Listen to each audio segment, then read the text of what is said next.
आदाब, मैं हूं खुर्शीद रब्बानी। आप सभी का इस्तकबाल करता हूं आपके मसाइल में। आज बात होगी मुस्लिम तंजीमों की और बात होगी कि मुस्लिम माशरे के लिए इन तंजीमों का क्या रोल है, किस तरीके से ये काम करती हैं और क्या तौर तरीका है इनके काम करने का। और ये भी बात करेंगे कि हम देखते हैं कि मुस्लिम तबके की फलाह बहबूदी के लिए बहुत सारी तंजीमें काम तो कर रही हैं, लेकिन अभी भी बहुत सारी तंजीमों की या NGOs की कमी है इस माशरे की तरक्की के लिए, फलाह बहबूदी के लिए, तालीमी मैदान में काम करने के लिए। तो तंजीमें तो हैं लेकिन कुछ कमी भी है साथ साथ। और साथ में ये भी बात करेंगे हम कि क्या कुछ मुस्लिम तंजीमें इस वक्त हुकूमत के रडार पर हैं, कुछ सुरक्षा एजेंसियां जो हैं उनके रडार पर हैं। अगर ऐसा है तो क्यों है, क्या उनका रोल है मुआशरे की तरक्की के लिए या समाज की बेहतरी के लिए, ओवरऑल किस तरीके से वो काम करती हैं और किस तरीके से ऐसे मसलों पर सियासत भी होती है। चार खास मेहमान इस स्टूडियो मेरे साथ मौजूद हैं, इनका तारुफ हम करा दें। हमारे साथ हैं डॉक्टर शकीलुज़्ज़मा अंसारी साहब, प्रेसिडेंट हैं नेशनल मोमिन कॉन्फ्रेंस के इस्तकबाल इसराब का। इनके अलावा हमारे साथ हैं डॉक्टर तस्लीम रहमानी साहब, प्रेसिडेंट हैं मुस्लिम पॉलिटिकल काउंसिल ऑफ इंडिया के, आपका भी इस्तकबाल करते हैं। अब्दुल वाहिद सैयद साहब हैं, पॉपुलर फ्रंट ऑफ इंडिया के सेक्रेटरी हैं, इनसे भी बात करेंगे। और साथ ही मौजूद हैं मौलाना अतर देहलवी साहब, चेयरमैन अंजुमन मिनहाज रसूल के। चारों खास मेहमान हमारे साथ हैं। जानने की कोशिश करेंगे कि किस तरीके से मुस्लिम तंजीमें इस कौम की फलाह बहबूदी के लिए काम करती हैं और क्यों बहुत सारी तंजीमें हुकूमत के रडार पर आ जाती हैं या सुरक्षा एजेंसियों के रडार पर आ जाती हैं।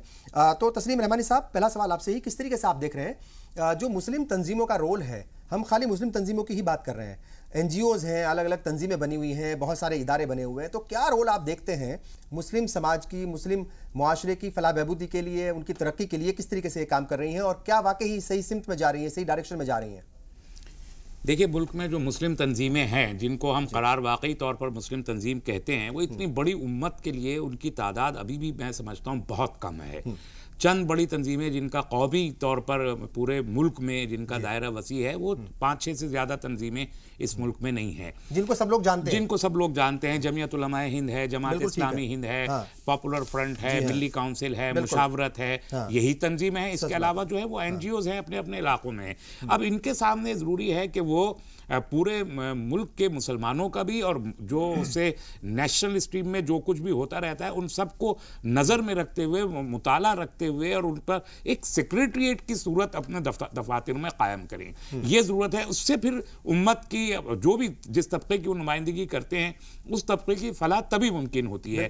बदकिस्मती ये है कि हमारे जिन तंजीमों का मैं जिक्र कर रहा हूँ उनके पास सेक्रेटरीट नाम की कोई चीज़ नहीं है जिसमें जो इशूज़ हैं मुसलमानों के इशू पर्टिकुलरली, उन इशूज़ पर उनके पास मुकम्मल तौर पर कोई डेटा अवेलेबल हो, कोई इंफॉर्मेशन हो, कोई सर्वेज हो, उनकी क्या ज़रूरतें बदलते ज़माने में कैसे ज़रूरतें बदल रही हैं उसकी कोई स्टडी हो, उनके जो सियासी इशूज़ हैं, उनके जो समाजी इशूज़ हैं, उनके जो मजहबी इशूज़ हैं, उन इशूज़ पर बदलते ज़माने के साथ उनकी क्या ज़रूरतें बदल रही हैं, उस पर हम क्या स्ट्रेटजी बना सकते हैं, इस सतह पर कोई काम किसी तंजीम का है नहीं। आज़ादी से पहले जो तंजीमों का की शक्ल सूरत थी, आज भी तकरीबन वही शक्ल सूरत है और हमने उस किस्म के उसको एक इदारे की सूरत देने की कोई कोशिश नहीं की।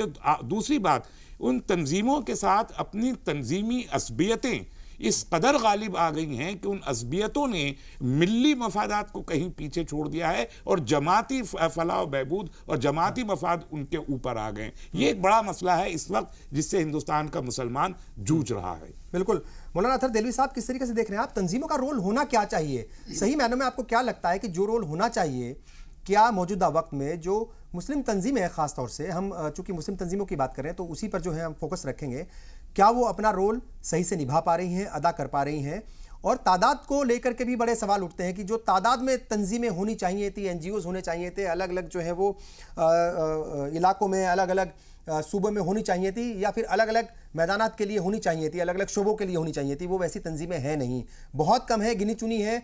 2 दर्जन से ज़्यादा उतनी बड़ी तंजीमें नहीं होंगी। यहाँ तो 6-7 नाम गिनवाए गए, लेकिन ज़्यादा हम कहते हैं कि 2 दर्जन से ज़्यादा उतनी बड़ी तंजीमें शायद ही हों। अब इससे पहले तो मुबारकबाद के लायक है कि आपने एक अहम तंजीमी उमूर पे इस तरीके का ये मुबाहसा यहाँ पे मुनाकिद किया। देखिए, एक चीज़ समझनी पड़ेगी कि इस्लाम के निज़ाम के अंदर तंजीम को सबसे ज़्यादा अहमियत है। हमारे यहाँ फ़र्द को अल्लाह रब्बे कायनात ने कहीं अकेला नहीं छोड़ा। हमारे यहाँ फ़र्द जो है वो इज्तिमाइयत के साथ है। हमारी इबादत, हज, ज़कात, ये तमाम जगहों पे, यहाँ तक कि निकाह और शादी और मौत तक इज्तिमाइयत को लाजिम रखा गया। इसलिए जिस मज़हब की असास बुनियाद के अंदर जो इज्तिमाइयत हो, तंजीम हो, वो कभी तंजीम से बहबरा नहीं रह सकती। और ख़ुद हुज़ूर अकरम सल्लल्लाहु अलैहि वसल्लम को उसवा हसना देखिए। हालांकि आप, हमारा ये अक़ीदा है कि आप कामिल थे, बाद खुदा बुज़ुर्ग, वही क़िस्सा मुख्तसर, लेकिन बाहिमी मशवरे और मुख्तलिफ़ उमूर पर सहाबा की राय को लेना और उसके साथ काम करना, ये हुज़ूर का वतीरा और सुन्नत है। जहाँ तक हिंदुस्तान की हम बात करें, जैसे तस्लीम रहमानी साहब ने अपने तमहीदी कलमात में फरमाया, हमारे यहाँ तंजीमों की इसलिए हमेशा से ज़रूरत रही बरसग़ीर में, और ख़ासकर आज़ादी के बाद, कि चूँकि अब हुकूमत हमारे पास थी नहीं, हम एक जमहूरी निज़ाम में शामिल हो चुके हैं, मगर उसके साथ साथ मिल्लत के अपने बहुत सारे मसाइल थे। उसके लिए हमारे यहाँ कुछ, जैसे फरमाया कि जमात इस्लामी थी, जमीयत उलमा थी, और ये कुछ ही जमातें थी जो ज़िले और निचले यानी जैसे कहते हैं इकाइयों तक पहुँची हैं। बाकी तंजीमों और जमातों के अंदर दो बड़ी खामियाँ लगातार बढ़ती गई। पहली चीज़ तो ये कि यहाँ पे शख्सियत पसंदी ने जो है तंजीम की बुनियाद को तबाह बर्बाद कर दिया। दूसरी तरफ हम जैसे इदारे के बजाय जो आप फरमा रहे हैं, तंजीम जो है वो कुछ रिलीफ के काम करने तक महदूद हो गई। तो जो दायरा कार होना चाहिए था, यानी एक बड़ा, जिसको हम कह सकते हैं कि मौलाना आज़ाद के लफ्ज़ों में, कि इस मुल्क के अंदर अगर मुसलमानों को आइंदा रहना है तो उस तंजीम की जो 3 बुनियादी मुशावरात, अभी तस्लीम साहब इससे पहले यहीं हम जो बात कर रहे थे, जो मुशावरात के उसूल थे, कि उसमें एक बुनियाद ये थी कि साहब किसी भी सूरत में तमाम मकातिब के अंदर इत्तेहाद रहना चाहिए, साथ साथ जो है अपने उमूर को हम तय करें। कोई तंजीम तालीम पे काम कर रही है तो कोई मुकदमात की तरफ है, अलग अलग। तो एक इज्तिमाई नज़म जो है वो अभी तक इस दौर में जो वो नज़र नहीं आ रहा था। मैं समझता हूँ कि अब वक्त आ गया है कि हमको एक यानी जिसको मैं कहता हूँ कि कैसा राब्ता हो।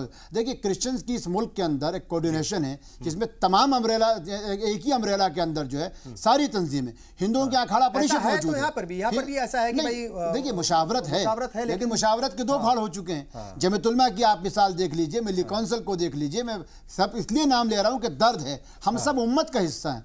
हमारे इतने ज़्यादा हिस्से बखरे हो रहे हैं तो फिर फ़र्द कायम रब्ते मिल्लत से है, तन्हा कुछ भी नहीं। मौज है दरिया में, बैरून दरिया कुछ भी नहीं। पॉपुलर फ्रंट यहाँ मौजूद है। अगर इनके ऊपर कोई सवाल उठता है तो मैं पहलू तही इख्तियार कर लेता हूँ।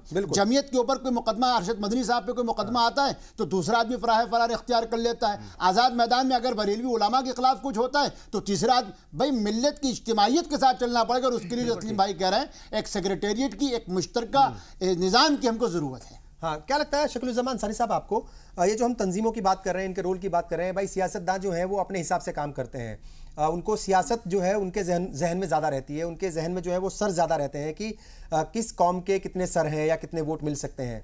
वो उनका काम करने का तौर तरीका अलग होता है, उनका जो है वो मंशूर तैयार होते हैं, मतलब इंतखाबात के वक्त। लेकिन जो तंजीमें हैं उनका रोल जो है वो बहुत बड़ा होता है, एक अलग तरह का रोल होता है, उसको जो है वो इग्नोर नहीं किया जा सकता। लेकिन अगर तंजीमें कम पड़ जाएं और तंजीमें अपनी राह से भटक जाएं तो फिर कौम को सही राह दिखाने वाला कौन होगा? कौम की तरक्की जो हुकूमती सतह पर हो सकती है, जो हुकूमत कर सकती है, वो एक अलग बात है, लेकिन जो तंजीमें कर सकती हैं, जो NGOs कर सकती हैं, जो अलग अलग लोग कर सकते हैं आकर के, वो तो अगर नहीं होंगे तो फिर कैसे काम होगा? तादाद बहुत कम है, इस पर क्या कहेंगे? नहीं, बहुत ही आपने सही फरमाया। असली ये है कि मुस्लिम तंजीमों का जहाँ तक ताल्लुक़ है उसको कई हिस्सों में बांटना होगा, और मुस्लिम अवाम का तंजीमों के तरफ रग़बत कितना है इसको भी देखना होगा।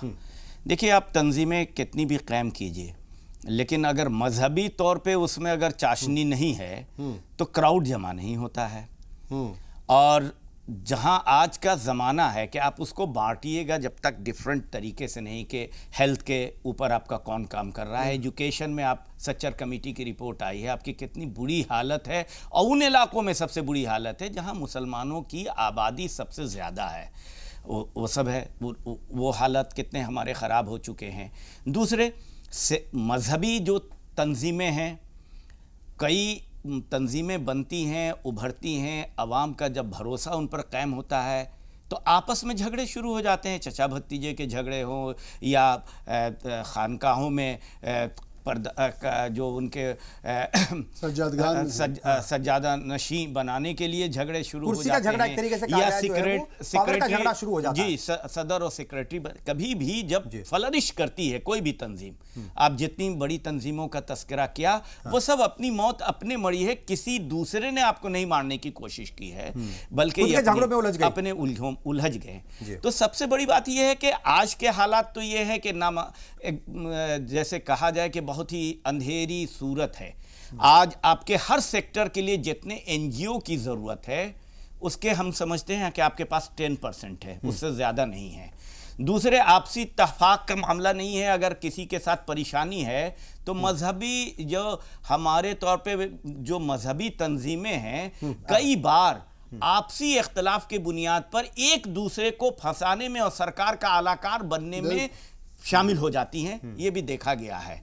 तो हमको मजहब के नाम पर, मिल्लत के नाम पर, कौमियत के नाम पर अगर इस मुल्क के अंदर जिस तरह से बुरी हालत है उनको उठाने की कोशिश करनी है, हाँ। तो सबसे पहले अपनी ज़मीर को बचाना होगा। ज़मीर फरामोशी इस कदर है और हर आदमी एक दूसरे से आगे बढ़ने में है, करना कुछ भी नहीं है। हमारे मसाइल समाजी बहुत ज़्यादा हैं, उनको हमने अभी तक नहीं एड्रेस ही नहीं किया, हमने क्या ही नहीं। हम रिजर्वेशन की पॉलिसीज आई, उसको हमने फायदा उठाने की कोशिश ही नहीं की, जबकि बहुत बड़ा एक मौका था कि मुस्लिम अवाम रिजर्वेशन की पॉलिसी से फायदा उठा सकती थी। तो हम मांगते सब हैं, शिकायत भी दूसरे पर करते हैं, हम खुद क्या करते हैं ये नहीं हमारे ये सवाल है।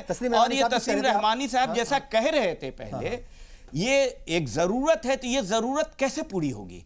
उसके लिए पहले ये जो मजहबी तंजीमें हैं मसलक के बुनियाद पर तो झगड़ना कम करें ना, कम से कम मसलकी एतबार से इस तरह से झगड़ने को तैयार है। इजाफा मैं ये करना चाहता हूँ कि जहाँ मुस्लिम तंजीमों की कमी है एक जगह, वो अपनी जगह, दूसरी तरफ मुस्लिम तंजीमों का टूटना या उनके ऊपर उनके पास अपना कोई वाज़ेह प्रोग्राम, मुस्तकबिल का कोई लाहे अमल ना होना, नजरियाती तौर पर कमजोर होना, नजरियाती तौर पर कमजोर होना, ये चीजें। वहीं दूसरी तरफ हम इस बात से भी सरफे नजर नहीं कर सकते कि इस मुल्क में आज़ादी के बाद मुस्लिम इज्तमाइयत जहां कहीं बड़े पैमाने पर दिखाई दी है, उसको तोड़ने की खारजी कोशिशें भी यकीनी तौर पर की गई है, इससे इनकार नहीं किया जा सकता। चाहे वो सबसे पहली तंजीम जो आजाद मुल्क में बनी 64 में मुस्लिम मजलिस मुशावरत बनी, जिसको तोड़ने की बाकायदा कोशिश सरकार की तरफ से की गई, और मुशावरत कितनी फैली थी चारों तरफ, 3 साल के अंदर टूट गई। इसी तरीके से हम इतने कमजोर थे ना कि 3 साल में टूट गए। अगर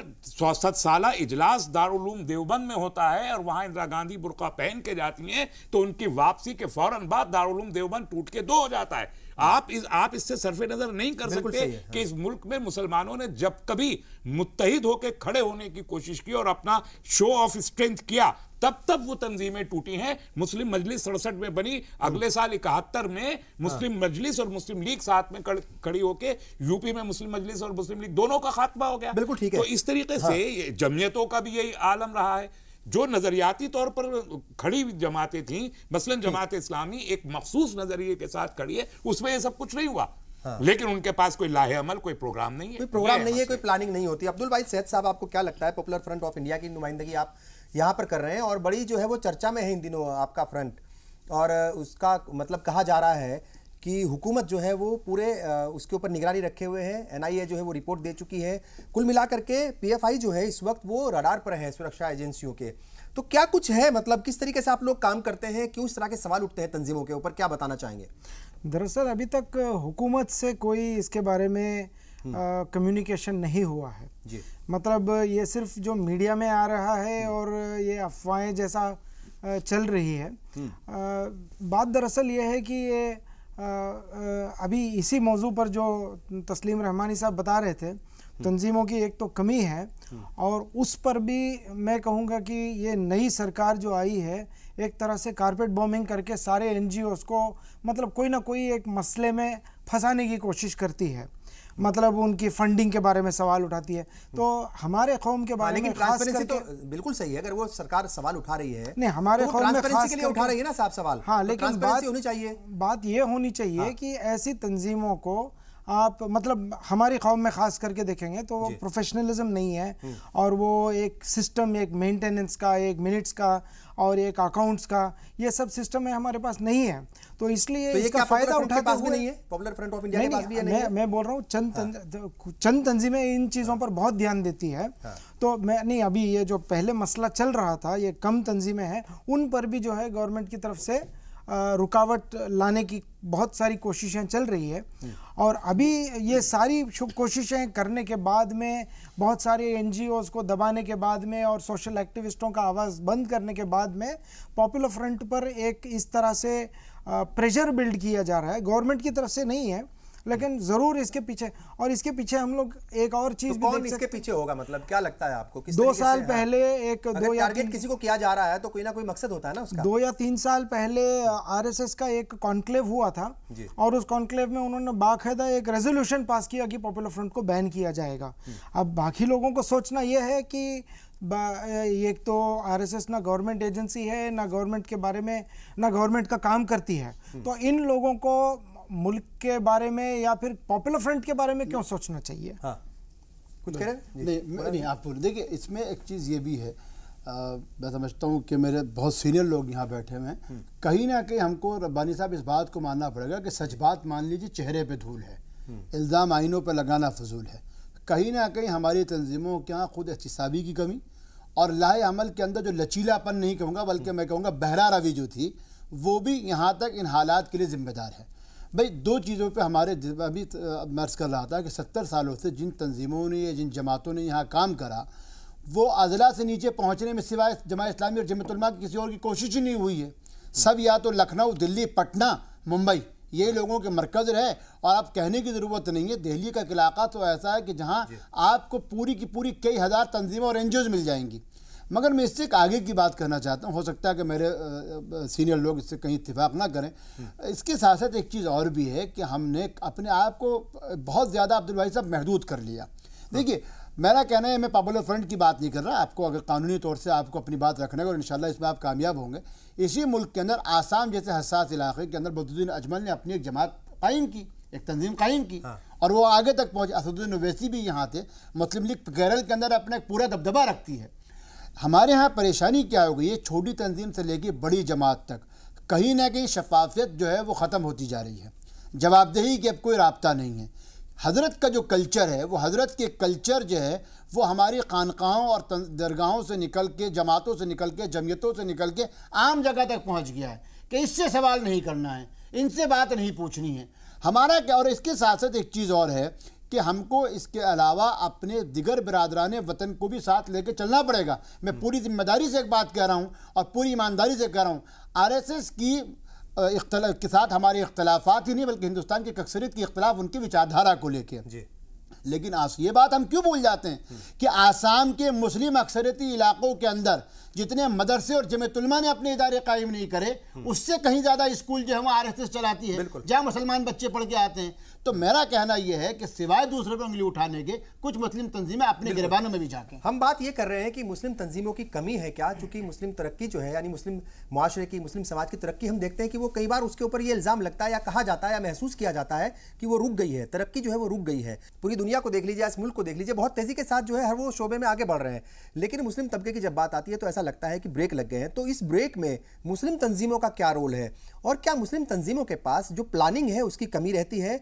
और कई बार हम देखते हैं कि वो सियासत में भी उतर जाते हैं, कई बार हम देखते हैं कि खुद को चमकाने की भी कोशिश होती है। तो क्या वजूहात हैं जो मुस्लिम तंजीमें बहुत ज़्यादा कामयाब नहीं हो पाती या उतना भरोसा वो मुस्लिम तबके का नहीं जीत पाती? इस पर बात करेंगे, एक ब्रेक लेंगे, बहुत जल्द हाजिर होंगे, आप बने रहिए हमारे साथ।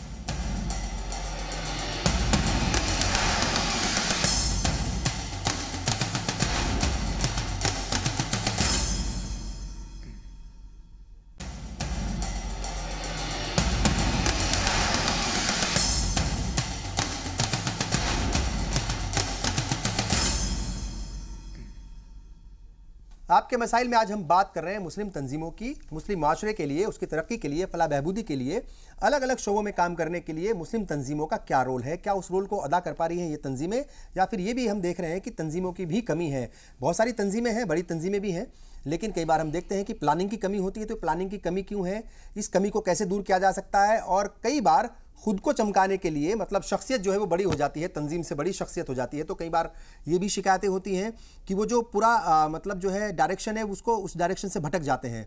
और हम ये भी देख रहे हैं कि कुछ तंजीमों को इन दिनों ऐसी शिकायत है कुछ तंजीमों की, उन्हें हुकूमत जो है वो परेशान कर रही है, एजेंसियां परेशान कर रही हैं। तो क्या वाकई ऐसा है और कौन कौन सी वो कमियां हैं जिनको दूर करने की ज़रूरत है? 4 खास मेहमान स्टूडियो में लगातार हमारे साथ बने हुए हैं। मौलाना अतहर देलवी साहब, आपको क्या लगता है कि जैसे प्लानिंग की बात हो रही थी कि भाई मुस्लिम तंजीमें जो है वो हैं तो काफ़ी सारी, ऐसा नहीं है कि नहीं है, उतनी बड़ी तादाद में नहीं है, लेकिन जो तंजीमें हैं भी वो पूरी प्लानिंग के साथ, मोटे तौर पर ज़्यादातर तंजीमें पूरी प्लानिंग के साथ काम नहीं कर रही हैं। तो प्लानिंग की जो है वो कमी वहाँ पर सबसे ज़्यादा देखी जाती है और शायद यही वजह है कि वो बहुत अच्छे रिजल्ट्स जो है फिर वो नहीं आ पाते। देखिए, मैं सबसे असल चीज़ ये है रब्बानी साहब के तंजीम के साथ जो है बाहिमी मशवरा और उसके साथ एक लाए अमल, ये तो लाजिम है। जहाँ तंजीम होगी वहाँ लाए अमल होगा।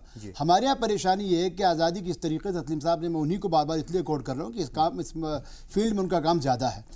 बाद के दिनों में सूरत हाल ख़ासकर 1992 के बाद और फिर 2002 के बाद हमारे यहाँ मुस्लिम तंजीमों का एक बड़ा हिस्सा तो या तो वो खातिर ख्वाह, उसके अंदर वो जज्बा ख़त्म हुआ, डर का माहौल पैदा हो गया था। दूसरी तरफ वो लोग थे जिन्होंने इतनी तंजीमें बना ली थी कि उनको संभालना मुश्किल हो गया था।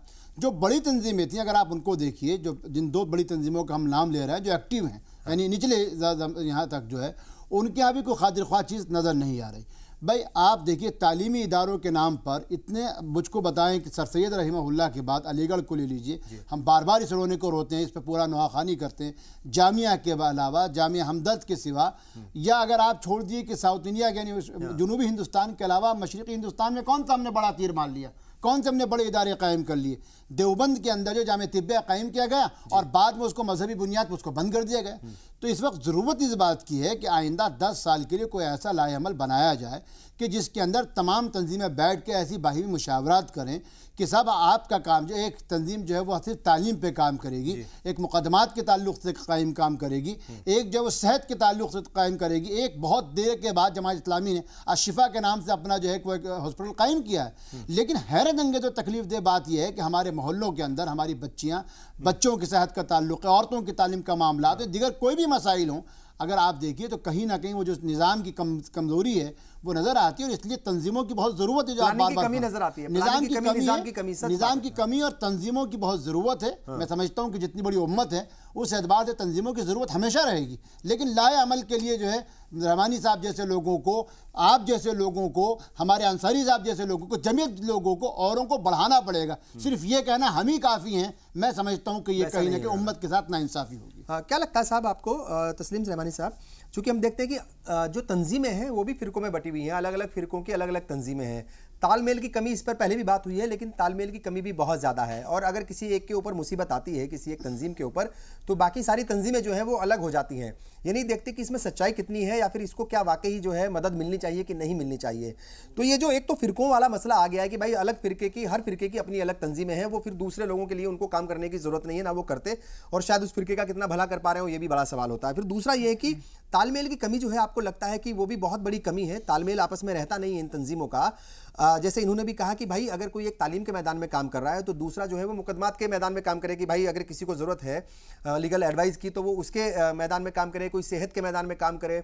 तो अलग अलग शोबे हैं जो है वो उसमें काम किया जा सकता है। तो तालमेल की कमी भी आपको लगती है कि तालमेल की कमी है बहुत ज़्यादा? देखिए, मुझे इस बात पे कोई प्रॉब्लम महसूस नहीं होती कि अगर फ़िरक़ों की तंजीमें हैं तो फबेहा उनका इस्तक़बाल होना चाहिए। अगर ज़ातों की और बरादरियों की तंजीमें हैं तो बहुत अच्छा है, होनी चाहिए। हर बरादरी की एक तंजीम होनी चाहिए जो उनके डेवलपमेंट के लिए काम करे, जो अपने मसलकों के डेवलपमेंट, अगर मसलकों, हाँ, यानी अगर माइक्रो लेवल पर भी तंजीमें हैं तो उनका भी अपना रोल है, उनका इस्तक़बाल होना चाहिए। दूसरी चीज़ है तक़सीम कार। ठीक, ये जहां अपने छोटे दायरे में अपनी बरादरी की डेवलपमेंट की, अपने मसलक के डेवलपमेंट की बात करें, इनके जहन में होना चाहिए कि नजरियाती तौर पर वो अपने फिरके, अपने मसलक की बुनियाद के काम जरूर कर रही हैं, लेकिन बड़े कैनवस पर वो इस्लाम और मुसलमानों का काम कर रही हैं। अगर ये बात जहन में हो तो फिर कोई हर्ज नहीं है इस तरीके से काम करने पर। मैं एक दूसरी चीज भी यहां अर्ज करना चाहता हूं। एक चीज होती है थिंक टैंक। किसी भी उम्मत के पास अगर डेवलपमेंटल प्लान उसको चाहिए तो उसके पास एक बहुत मजबूत थिंक टैंक होना जरूरी है। बदकिस्मती से इस मुल्क में 280 थिंक टैंक पूरे मुल्क में मौजूद हैं, बड़े बड़े थिंक टैंक, उसमें से 35 खुद दिल्ली में मौजूद हैं। लेकिन हम मुसलमानों के पास थिंक टैंक नाम की एक भी चीज कोई नहीं है, एक भी नहीं है। और शायद प्लानिंग में कमी जो है देखी जाती है। हम दावे करते हैं कि हम में से हर एक दावा करता है कि हम थिंक टैंक है। तो ये थिंक टैंक क्या चीज होती है ये अभी हम समझे ही नहीं। हमारी तंजीमें जो सियासत की सीन नहीं जानती वो हर सियासी इलेक्शन के मौके पे फतवे जारी करने लगती हैं। तो ये तक़सीम कार जो मौलाना अतहर देलवी भी कह रहे हैं, मैंने मुस्लिम पॉलिटिकल काउंसिल 2001 में बनाया इसलिए कि मुझे अंदाजा है कि हम सियासत पे ज़्यादा काम कर सकते हैं, इसलिए हमने स्पेसिफाई किया मुस्लिम पॉलिटिकल काउंसिल के हम पॉलिटिकल प्रेशर ग्रुप की हैसियत से काम करेंगे। इस तरह कुछ लोग दावत का काम करने वाले लोग दावत का काम करें, ये पूरा मईशत पे काम करने वाले इक़्तिसादियात पे काम करें, वो करें और फिर एक जैसे मुशावरत हमारे हैं, ये सब आके मुशावरत में इकट्ठे हों और वहां पर इनको मुसलमानाने मुल्क इनके पेशे नजर रहें, वहां ना मसलक हो ना बरादरी हो, तब तो हम ये काम कर सकते हैं। लेकिन प्रॉब्लम जो है वो लीडरशिप की आती है ना साहब की, लीड कौन करे। देखिए दुकान है वो वहां पे दिक्कत होती है, वहां चंदे का मामला आ जाता है ना, मुझे बहुत साफ कहने दीजिए, वहां चंदे का मामला आता है, सबके अपने अपने रिसोर्सेज हैं चंदा इकट्ठा करने के, उसमें शफाफियत का वो इजहार नहीं करना चाहते, उनको वो पूल नहीं करना चाहते एक जगह, उनको भी तकसीम आपस में नहीं करना चाहते, किसी के पास करोड़ों रुपए आ रहा है, किसी के पास चंद हजार आ रहा है, सबके अपने अपने जराए हैं, कोई सियासी जमातों से पैसा ले रहा है और उनकी बोली बोल रहा है क्योंकि अपने वजूद को बरकरार रखना है। मैंने शुरू में अर्ज किया मिल्लत पेशे नजर नहीं है, तंजीम, फिरका और मेरी क़यादत ये पेशे नजर अगर है तो फिर हम उम्मत के लिए ईमानदार नहीं हो सकते, हम अपने लिए ईमानदार हो सकते हैं और ये हमको बेईमान बना देती है, ये हमको बेज़मीर कर देती है। अब्दुल वाहिद सैयद साहब, आपका जो पॉपुलर फ्रंट है, अब जैसे मैंने पहले भी कहा कि बहुत सारे इल्ज़ामात लगते हैं, कन्वर्जन का है, लेकिन हमने सुना है या फिर हम जो है कई बार हम रिपोर्ट्स के जरिए भी देख चुके हैं कि बहुत सारे मैदानात में तो वो काम करते हैं, चाहे वो मेडिकल कैंप लगाने की बात हो, चाहे वो तालीम के मैदान में काम हो, तो काम करने का तौर तरीका क्या है, मतलब किस तरीके से जो है प्लानिंग के साथ काम हो, और क्या आपको लगा जिस तरीके से आप थोड़ा सा मुश्किल दौर से गुजर रहे हैं, आपकी तंजीम मुश्किल दौर से गुजर रही है, जो मैंने तालमेल की बात की कि तालमेल की कमी महसूस होती है, सबको अगर कहा जाए नफ्सी नस्सी का आलम होता है कि मतलब अगर कोई एक तंजीम फंस रही तो फंसने दो, हमें कोई मतलब नहीं है, वो उसका मामला है। तो अभी क्या महसूस हुआ आपकी तंजीम को, किस तरीके से जो है वो चीज़ों को आपने जो है वो फेस किया, और क्या लगा वाकई ही तालमेल की कमी है, अगर बेहतर तालमेल होता तो शायद आपको मुश्किलें उतनी ज़्यादा नहीं आती? देखिए, पॉपुलर फ्रंट एज सच इसके बारे में ऐसा नहीं सोचता है कि दूसरी तंजीम अगर फंस जाए तो वो हमारा प्रॉब्लम नहीं है। हम अपने तंजीमों को, अपने मदारिस को, अपने मसाजिद को, अपने इदारों को अपना समझते हैं। जैसे कि अभी जब जाकिर नाइक साहब के ऊपर कुछ मुश्किलात आए तो हम ही उसके बारे में सबसे ज़्यादा प्रोटेस्ट करने वाले लोगों में से मौजूद थे। हमको हैरत की बात यह थी कि वेस्ट बंगाल में जहाँ पर उनके प्रोग्राम में लाखों लोग आते थे, वहाँ पर उनके प्रोटेस्ट में सिर्फ हमारे मेंबर्स वहाँ पर मौजूद थे, प्रोटेस्ट कर रहे थे। तो जैसी करनी वैसी भरनी कहते हैं, तो जैसा हम लोगों ने दूसरों का साथ दिया है, अभी हमको ऐसा लग रहा है कि दूसरे लोग भी हमें खुलकर साथ दे रहे हैं। चंद तंजीमों ने तो डायरेक्टली ऐसे स्टेटमेंट भी इशू किए हैं, जैसे कि जमात इस्लामी ने स्टेटमेंट इशू किया था कि ये बैन अनडेमोक्रेटिक होगा, इलीगल होगा, मतलब ये मुसलमानों को परेशान करने का एक और नया तरीका होगा, इस तरीके से उन्होंने बताया है। बाकी लोगों ने भी बहुत हमें सपोर्ट का इजहार किया है, लेकिन उनकी अपनी मजबूरियां भी होती है कि वो खुलेआम आकर खुलकर नहीं बता सकते हैं। तो बट हमें तो ये लग रहा है, और अभी अभी जो हमारे कॉन्फ्रेंस ख़त्म हुए हैं, 13 कॉन्फ्रेंस हुए हैं लगभग पूरे मुल्क भर में, हम लोगों ने देखा है कि ये इस तरह का एक इल्ज़ाम लगने के बावजूद और ये कहने के बावजूद कि मतलब एंकर तो चिल्ला चिल्ला कर कह रहे थे कि बस चंद दिनों में, लेकिन लोग उसी तरह से कदम ब कदम बढ़ाकर हमारे साथ आने के लिए तैयार है। तिरुवनंतपुरम का जब जो हमारा प्रोग्राम हुआ उसमें 8 किलोमीटर का सफ़र लोग पैदल चल कर आकर हमारा प्रोग्राम अटेंड करके गए हैं। मतलब ये लाखों की तादाद में। केरला, कर्नाटक और तमिलनाडु का तो हमको समझ में ही आता है, लेकिन जब हम देखते हैं कि दिल्ली में जो प्रोग्राम हमारा हुआ है या फिर राजस्थान में जो प्रोग्राम और वहाँ पर जो लोगों की मौजूदगी थी, ये हमारे लिए भी एक बड़ा जज्बे वाली बात है कि लोग अभी भी हमारे साथ हैं और लोगों को एक प्लेटफॉर्म, जी गोवा में भी बहुत बड़ा प्रोग्राम हुआ था, लोगों को एक प्लेटफॉर्म की जरूरत है। लेकिन ये भी तो है ना साहब कि पीएफआई भी जो है वो सियासत में उतर गई है, अलग पॉलिटिकल पार्टी बना ली है, तो शायद इस वजह से भी जो है आप टारगेट पे होंगे। देखिए, हम लोग एक सियासी नज़रिया रखते हैं और उसके वो नज़रिए को रखते हुए हम लोगों ने 2009 में जो social democratic party of India है उसके बनाने में, उसके तामीर में हम लोगों ने उनकी मदद की थी।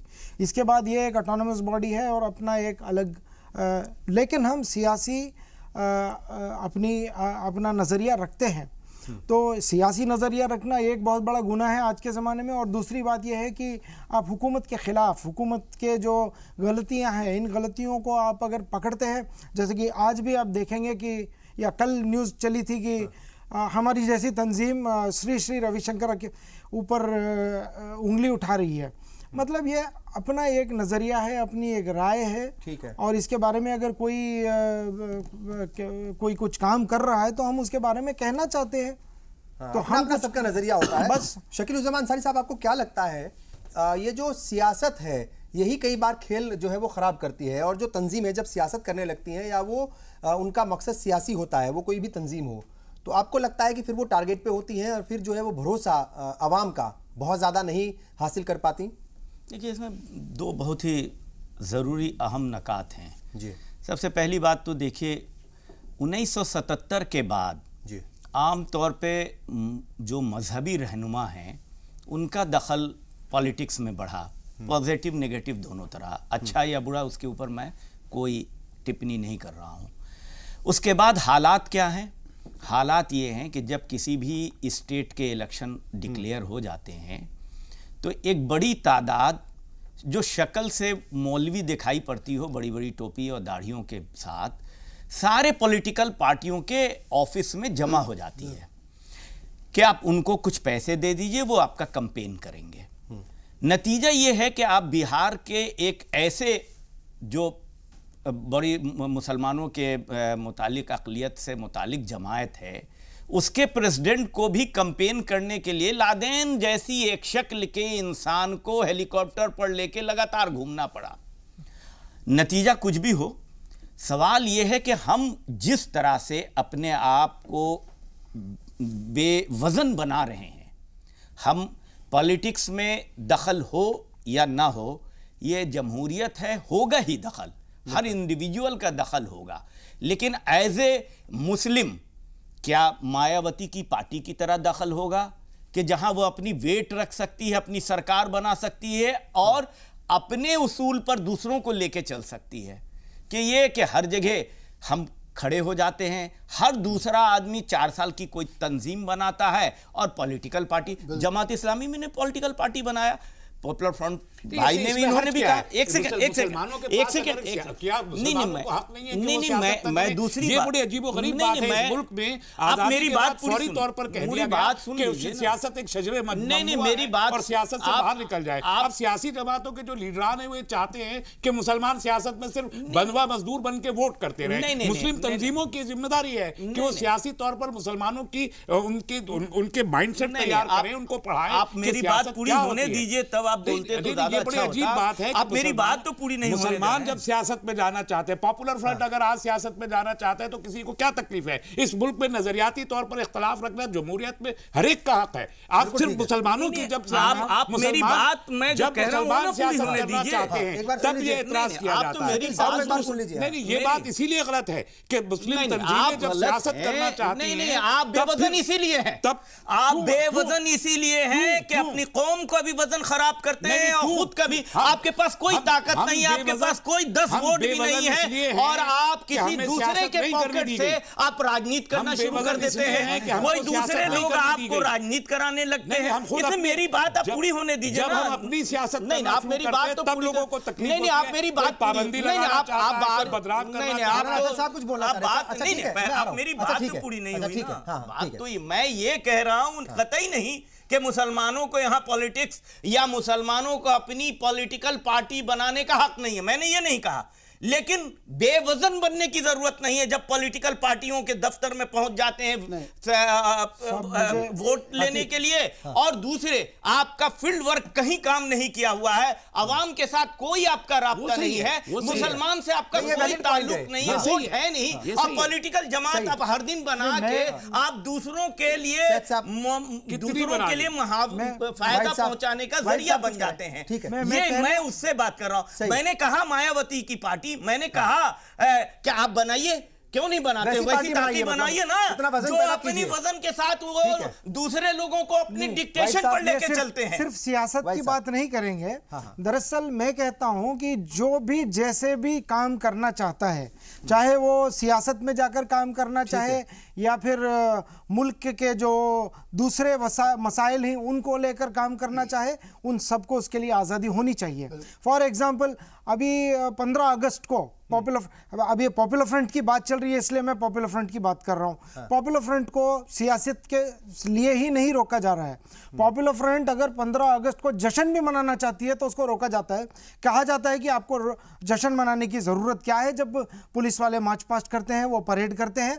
हम तो यही सोचकर करते हैं कि मुसलमानों को अब तक इससे दूर रखा गया है, और इसके बारे में यह भी कहा जाता है कि मेन स्ट्रीम में लाना है, इसलिए काम मेन स्ट्रीम में लाने के लिए हम जो चाहे करें, हम चाहे किताबें बांटे, हम चाहे बुक्स, हम चाहे एजुकेशन होनी चाहिए। और अगर आपको compete करना है तो आप हमारे साथ मैदान में आके compete कीजिए। आप मतलब कोई पाबंदी या कोई पुलिस को इस्तेमाल करके हमें दबाने की कोशिश मत कीजिए। हाँ, लेकिन ये तो अगर कर्नाटक में ऐसा हो रहा है तो वहां तो कांग्रेस की हुकूमत है, तो आप किसी हुकूमत के ऊपर जो है वो कर्नाटक की बात नहीं है। ये केरल में भी होता है, तमिलनाडु में भी होता है, कर्नाटक में भी होता है, ये होता है, हर जगह यही होता है। यानी पॉलिटिकल पार्टी को अगर आपसे डर लगने लगता है तो वो आपको परेशान बात ये है कि उनको डर लगता है। इंपॉर्टेंट बात है। नहीं बिल्कुल ठीक है, ये कोई फर्क नहीं है कांग्रेस और बीजेपी में, असलन लेकिन ये क्लियर हो गया ना, ये क्लियर हो गया। पॉलिटिकल पार्टी अगर अपना वजूद कायम करना चाहती है तो दूसरे पॉलिटिकल पार्टी किसी ना किसी तरह से तकलीफ देते हैं, उनको मुकाबला करना पड़ेगा। असल में जो बुनियादी बहस थी, हम कहीं मैं बड़ी मादत के साथ करूं जा रहा हूं। देखिए 3 जो चीजें निकल, पहली चीज तो जो आपने कहा कि फिरकों की,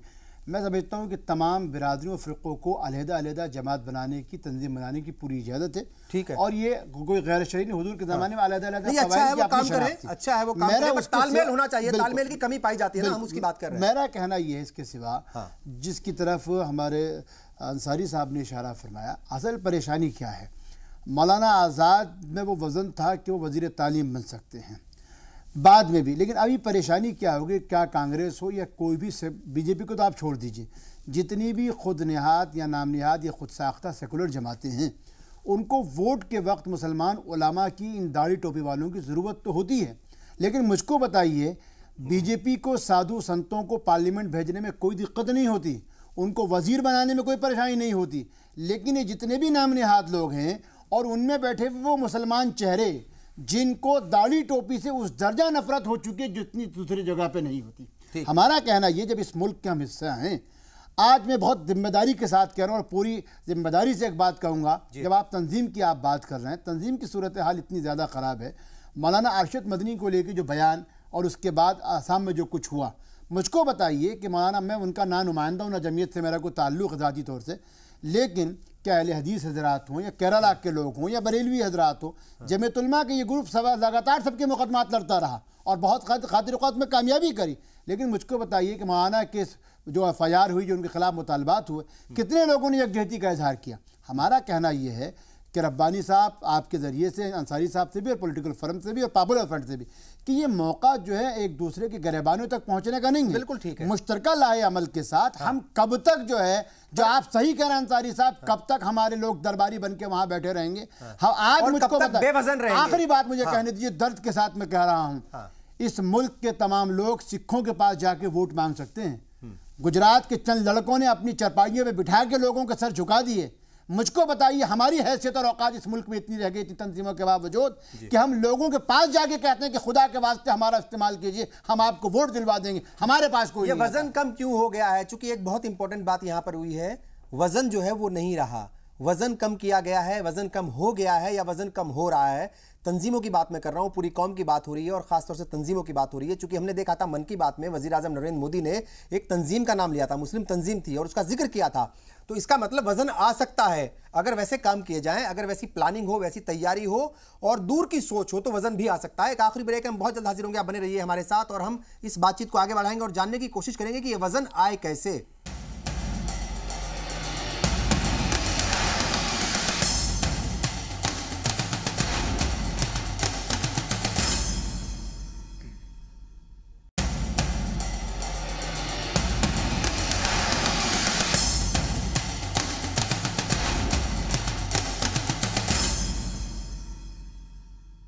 ब्रेक के बाद एक बार फिर आप सभी का इस्तकबाल। आप देख रहे हैं आपके मसाइल। बात हो रही है मुस्लिम तंजीमों की और बात हो रही है कि मुस्लिम तंजीमें जो हैं वो किस तरीके से काम करती हैं और काम कर भी रही हैं कि नहीं कर पा रही हैं। ऐसा नहीं है कि काम नहीं हो रहा है, काम कर रही हैं, लेकिन तंजीमों की कमी है, उनके पास प्लानिंग की कमी है, सिस्टम की कमी है, निज़ाम की कमी है और वज़न भी। अब तो यहाँ पर एक नई बात आई है कि वज़न भी कम है। तो ये वज़न कैसे बढ़े, यानी कैसे जो है उसके अंदर वो बात हो जो जिसका लोहा सब माने। वज़ीर आज़म नरेंद्र मोदी को भी मन की बात में कहना पड़े तो इसका मतलब जो है वो तभी बात बन सकती है, वज़न लाना पड़ेगा। ये जो वज़न की बात हो रही है कि वज़न नहीं है, और अगर वज़न होता है तो फिर वज़ीर आज़म नरेंद्र मोदी को भी बोलने में कोई दिक्कत नहीं होती, वो देर नहीं लगाते, मन की बात में बोल देते हैं फला तंजीम ने ऐसा काम किया है। वो किसी भी तंजीम की बात हम कर रहे हैं, उन्होंने खाली मुस्लिम तंजीम का नाम नहीं लिया, उन्होंने कई तंजीमों का नाम लिया था। लेकिन सवाल ये है कि ये वज़न कैसे पैदा हो, कैसे प्लानिंग तैयार हो। थिंक टैंक जो है वो उसकी भी कमी है कौम के पास। तो वो क्या कुछ तौर तरीके हो सकते हैं, क्या इकदामात हो सकते हैं, कौन कौन सी वो चीज़ें हो सकती हैं जिनको फॉलो करके ये वज़न बढ़ा लिया जाए? देखिए, पहली चीज़ तो इस बात का एतराफ़ करना चाहिए खुले तौर पर पूरी उम्मत को और उसकी नुमाइंदा तंजीमों को कि हमारा वज़न वाकई कम हो गया है, बल्कि एब्सिबल बहुत ज़ीरो के करीब हो गया है, इसमें कोई दो राय नहीं है। दूसरी बात यह है कि अब ये वक्त है जिस हालत से मुल्क गुजर रहा है, इस हालत में न सिर्फ मुसलमान उम्मत बल्कि मुल्क की बहबूद भी हमारे पेश नज़र होनी चाहिए। लाजमी है कि हम मुल्क की बका इस वक्त ख़तरे में मुझे तो दिखाई देती है। उसके लिए ज़रूरी है कि मुसलमान अपनी पूरी शनाख्त के साथ इस मुल्क में खड़े हों और इस मुल्क के जो दबे कुचले लोग हैं और जो परेशान हाल लोग हैं उनके मजहब की परवाह किए बगैर मुसलमान उनकी गलियों में, उनकी बस्तियों में, उनके घरों में जाएं और उनकी खिदमत करें। उन पर जो जुल्म हो रहा है, उनकी जो परेशानी है, उसको दूर करने की पूरी कोशिश करें, मगर अपनी शनाख्त को बरकरार रखते हुए। इससे उनको दीनी फ़ायदा भी होगा, दावती फ़ायदा भी होगा, सियासी फ़ायदा भी होगा। और जमहूरियत में, ख़ास तौर पर एक जमहूरियत में, किसी कौम का वज़न उस वक्त तक नहीं बनता जब तक सियासी तौर पर उसका कोई वज़न ना हो। वो एक पॉलिटिकल प्लेटफॉर्म, चाहे वो प्रेशर ग्रुप हो या वो पॉलिटिकल पार्टी हो, पैन इंडिया लेवल पे नज़रियाती बुनियाद पर उनका एक पॉलिटिकल सेटअप, उनका एक पॉलिटिकल ग्रुप खड़ा होना चाहिए जिसकी हिमायत इन तमाम तंजीमों को हासिल हो। इसके बगैर हम वज़न नहीं बढ़ा सकते। अब्दुल वाहिद सैयद साहब, क्या लगता है आपको? हम देखते हैं कि भरोसे की भी कमी है। आपकी भी तंजीम है और आपने बताया कि किस तरीके से पूरे ही मुल्क में अलग अलग जगहों पर आपने रैलीज़ की, इजलास किए और वहाँ पर बहुत सारे लोग आए। इसका मतलब भरोसा होगा इसलिए आए, लेकिन फिर भी हम देखते हैं कि भरोसे की कमी भी है। तंजीमों को लेकर के बहुत ज़्यादा क्लियर नहीं है लोग। कई बार उनको लगता है कि यार ये जो है वो इंतखाबात के वक्त हमें बेच करके ना आ जाए कहीं किसी पॉलिटिकल पार्टी के पास। ये बात भी आई है। तो क्या लगता है आपको सैयद साहब, किस तरीके से भरोसा बढ़ाने की ज़रूरत है और कैसे काम करने की ज़रूरत है? ये ग्रास रूट लेवल के काम से ही ये साबित हो सकता है जी। मतलब बहुत सारे लोग हैं जो, जैसे आपने कहा कि इंतखाबात के वक्त आएंगे, आपसे बहुत सारे वादे करेंगे और हजम हो जाएंगे। इसलिए हम लोगों ने इस बात को बहुत अच्छी तरह समझी है कि हमारा एक नेटवर्क होना चाहिए, कैडर होने चाहिए और ये ग्रास रूट लेवल पर हर वक्त काम करते रहे, चाहे इंतखाबात हो या ना हो। इसलिए हम पहचाने जाते हैं, इसलिए हमारा पूरा साल का जो कैलेंडर है वो भरा हुआ होता है कि ये महीने में ये प्रोग्राम करना है, ये महीने में ये प्रोग्राम करना है। और शायद यही प्लानिंग की वजह से और यही प्रोफेशनलिज्म और जो अज़म के साथ हम लोग काम करते हैं, ये शायद हुकूमत को पसंद नहीं है। ये शायद उन लोगों को पसंद नहीं है जो मुसलमानों को अभी भी पसमानदा ही रखना चाहते हैं, उनको पिछड़ा ही तबका में रखना चाहते हैं। बिल्कुल, ये बड़ा सवाल है कि मतलब कैसे आपको भरोसा जीतना है, उसके लिए आपको लोगों तक पहुंचना पड़ेगा। उनका भरोसा जीतने के लिए सचमुच कुछ काम करके दिखाना पड़ेगा। क्या लगता है आपको शकील-उज़्ज़मान अंसारी साहब, किस तरीके से काम करने की ज़रूरत है? चूँकि हमने देखा सच्चर कमेटी की रिपोर्ट आई और उसके बाद बहुत सारी तंजीमें जो है एक्टिव हुई, काम करना शुरू किया, लेकिन अभी भी उस लेवल पर काम नहीं हो रहा है। आपको लगता है कि तंजीमों की तादाद और ज़्यादा बढ़े, NGOs की तादाद और ज़्यादा बढ़े, माइक्रो लेवल पर जा करके, ग्रास रूट तक जा करके वो काम करें? और सही बात है, ये अलग अलग मसलक की जो है वो तंजीमें हों, अलग अलग बिरादरियों की तंजीमें हों, अलग गाँव गली की तंजीम हो, ताकि वो जो तरक्की है वो गांव और गली तक और आखिरी जो है लाइन में बैठे हुए आखिरी आदमी तक वो तरक्की पहुंच जाए। उसके लिए काम करने की जरूरत है। देखिए, अभी आपके डिबेट का आखिरी हिस्सा है, बहुत सारी बातें आई। एक बात बहुत साफ आई लेकिन उसको प्रमुखता नहीं मिल पाई कि अभी तक जितनी भी तंजीमें हमारी हैं वो सारी नेशनल हैं। कोई ज़िला और ब्लॉक की तंजीम बनाने को तैयार नहीं है आजकल। ये एक आदमी को फितरत हो गया है, सब नेशनल लीडर बनने के पीछे हैं। और चाहे उनके पीछे 5 आदमी भी नहीं हैं, तो आज ज़रूरत ये सबसे बड़ी क्या है कि एक छोटे छोटे काम और प्रोग्राम के लिए, देखिए हम सरकारों की बात करें तो सरकारों से जितनी स्कीमें अगर आम लोगों की है, जिसमें आम आदमी मुसलमान भी है, उससे फायदा नहीं पहुंचा पाता है कि हमारा एक रिप्रेजेंटेटिव भी ब्लॉक पर नहीं मौजूद होता है कि उसको स्कॉलरशिप के लिए, उसके सर्टिफिकेट के लिए, उसके लिए काम कर सके। तो हमको सबसे पहले जितनी भी नेशनल तंजीमें हैं उनसे दरखास्त है कि पहले वो ब्लॉक की सतह पर 10-20 ब्लॉक वो चुन लें, 150 दूसरे लोग चुन लें, सब लोग चुने, एक वहां पर पहुंचाएं और तब जब उनके साथ जुड़ पाएंगे आप अवाम के साथ, और वही ताकत जब बनने लगेगी तब आप आपकी सियासी ताकत का भी इजहार हो पाएगा। दूसरी बात ये जो सबसे अहम है कि आपने अभी सच्चर कमेटी का तस्करा किया, तो सच्चर कमेटी के बाद जितनी भी तंजीमें बनी, ऐसा नहीं है कि कुछ नहीं बनी। बहुत जिक्र था इस बात का कि तंजीमों की कमी है, बहुत रिपोर्ट में भी बहुत उसमें हम समझते हैं कि बहुत काम हुआ है। इसमें कोई हमको इनकार भी, कई चीज एक्सेप्ट भी करना चाहिए, डिस्करेज नहीं करना चाहिए, बहुत काम हुआ है। लेकिन वो लोग जो काम करते हैं ना, जो एनजीओ वाले, उनको हम प्रोटेक्शन नहीं देते हैं। हर चीज में जो हम नेशनल तंजीमें हैं, एनजीओ भी हम बनाएंगे, स्कूल भी हम खोलेंगे, जो स्कूल खोल लें उनके मसाइल को हल करने के लिए कोई कोशिश नहीं। तो एक ऐसा अदारा बनाने की आज जरूरत है जो मशावरत काम कर सकती थी। आज मशावरत नहीं, हम नहीं समझ सकते हैं कि मशावरत कर लेगी, जो कोऑर्डिनेशन करे, हर आदमी को जो कुछ भी करना चाहता है उसको हम हेल्प यहां से करें। आजकल तो साइंस और टेक्नोलॉजी और नेट का जमाना है, अगर आप छोटा भी काम आप करा दें तो उससे बड़ी मदद मिलेगी लोगों को। और सियासत में जहां तक ताल्लुक है, आपकी ताकत जब बन जाएगी, आपकी अपनी यूनिटी बन जाएगी, सबसे पहले मुसलमानों को अपनी सोचना चाहिए। हमने अभी अपने लोगों को टोटल एड्रेस नहीं किया है, अभी हमारे पिछड़े लोगों को काफी एड्रेस करना बाकी है, उनको न्याय और उनको हक दिलाना बहुत बाकी है। अभी तक जो राजनीति चली अभी बहुत दूर चलना है। हाँ, पहले अपने लोगों के बीच में बहुत काम करने की। बिल्कुल मौलाना अतहर देहलवी साहब, ये जो कोऑर्डिनेशन की कमी है ये भी दूर हो जाए, और आपको लगता है कि वो ठीक है, हर कोई सोचता है कि भाई मैं ही लीडर बनूं, तो किसी ना किसी एक के गले में तो घंटी बांधनी पड़ेगी, किसी ना किसी एक के सर पे तो ताज रखना पड़ेगा, अगर इसको दूसरे अंदाज में कहें तो वो जिम्मेदारी देनी पड़ेगी। आपको लगता है कि इस लेवल पर काम होना चाहिए, और ये जो अपने आप को आगे बढ़ चढ़ करके दिखाने की कोशिश होती है, सियासी फायदा उठाने की कोशिश होती है, वो थोड़ा सा साइड में रख दिया जाए। अब वक्त आ गया है, अब जो है वो कौम की तरक्की के लिए, उसकी फलाह बहबूदी के लिए जो सोच है वो होनी चाहिए, और उसके लिए कैसे जो ये तालमेल है आपसी, उसको बेहतर करने के ऊपर कैसे काम हो सकता है। लेकिन रब्बानी साहब, मुल्क के और आलमी सतह पे जो हालात इस वक्त चल रहे हैं, और इस पूरी जो हमारा अभी जो मुबाहिसा हुआ, इसमें जो मेरा अपना नाक़िसा तज्ज़िया है उसमें कि 2-3 चीज़ों का लिहाज रखना पड़ेगा। सिर्फ इस मुल्क में नहीं, पॉपुलर फ्रंट हो, पॉलिटिकल फर्म हो, जमात इस्लामी हो, अंजुमन मनहाज रसूल हो, हमको 2-3 चीज़ों का ये लिहाज रख। पहली चीज़ तो कि दस्तूर के दायरे से कभी भी हम बाहर जाने की कोशिश ना करें। ठीक है, मुल्क का दस्तूर हमेशा हमारे सामने रहे, और उसके साथ साथ जो कानून की पाबंदियाँ हैं या जो हमारे बायलाज हैं वो इतनी शफाफियत हो, इनकम टैक्स का मामला है, मिल्लत को बताना है, वेबसाइट के ज़रिए सालाना ये चीज़ें हम बताएं, और उसके साथ साथ हमारी तंजीमों में जमहूरियत का भी कायम होना बहुत ज़रूरी है। ये जो शख्सी निज़ाम, इसका खात्मा अब लाजमी है। दूसरी अहम तरीन चीज़ ये है, अगर आप देखिए जिस तरफ हमारे तस्लीम भाई ने इशारा फरमाया, दूसरी अहम तरीन चीज़ ये है कि जितनी भी तंजीमें हैं आज के ज़माने में, मैं समझता हूँ वो क्या ज़िले सतह पर काम करें, सूबाई सतह पर काम कर रही हैं, हर तंजीम का हमको अदब एहतराम मलहूज़ रखना चाहिए। मैं 2-3 नाम इशारे दे, जमात उलमा है, जमात इस्लामी है, मुंबई में रज़ा अकेडमी है, इत्तेहाद मिल्लत कॉन्फ्रेंस तौक़ीर रज़ा साहब की, आसाम में अलग-अलग जगहों पर।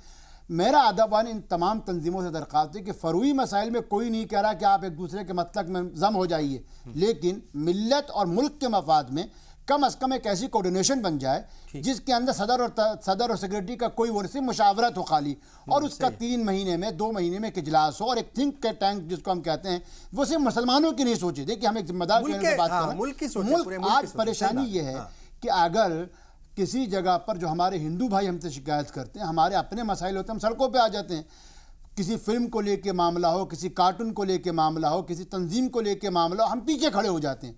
मामला है कि हमारे पास अल्लाह रब्बे कायनात ने हमको आखिरी पैगाम, आखिरी उम्मत बनाया है। हमको दलितों के लिए, सिखों के लिए, कमज़ोरों के लिए, इंसानों के लिए, आम मखलूक के लिए, जमुना की सफाई से लेकर हर हमारी तंजीमें, मैं जिम्मेदारी से एक बात कह रहा हूँ, कभी आप किसी तंजीम से आपने बयान सुना कि उसने जो है पॉल्यूशन, दिल्ली के पॉल्यूशन पर कोई बयान दे दिया हो? कभी आपने किसी से कहा कि साहब हम लोग आज जमुना की सफाई के लिए जाएंगे? सारी तंजीमें गैर मुस्लिम होती हैं। हमारा कहना है हम अपने अमल से भटक रहे हैं, इसीलिए हमारी तंजीमों में इंफराद है और उम्मीद करता हूं कि आपकी आज की बहस जो है ये इत्तेहाद को पैदा करेगी। आप सब लोग, आपका बहुत बहुत शुक्रिया। बहुत अहम बातें हो रही थी।